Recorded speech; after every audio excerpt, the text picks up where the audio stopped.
Sa dihang sinuwa nagwali, no? For 120 years. Wala ginituon niya. Nagwali siya about sa baha, nagwali siya sa ulan. Wala nagtuon niya. Kung kitsa pa siya buong muto niya, no?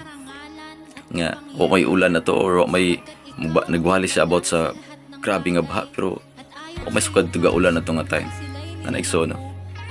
Sa atong panahon karon, bertin daghanan ng gawali.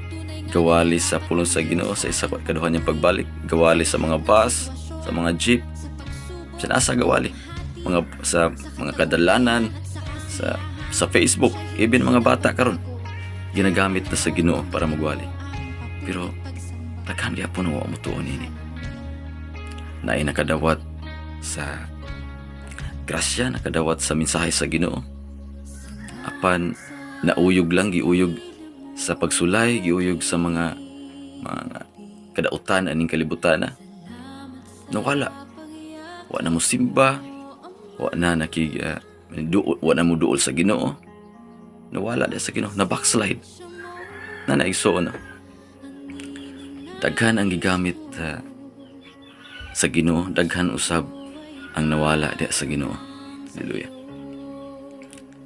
Kabantay kay igsoon. Ningon si Kristo nga, kung kinsa katong mulahutay sa pagpangalagad kaniya, muragi katoy maluwas. Hallelujah.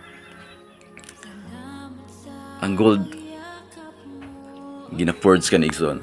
Gina-forge kini sa mga magbubuhat para makita ang purity niini. Para mugawas ang katinaw niini, mugawas ang kasinaw niini. Nanausab ang pagkakristohan ng Ginoo. Ang Ginoo, ang Diyos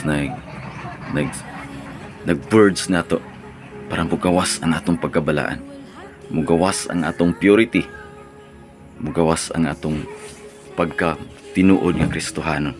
Hallelujah.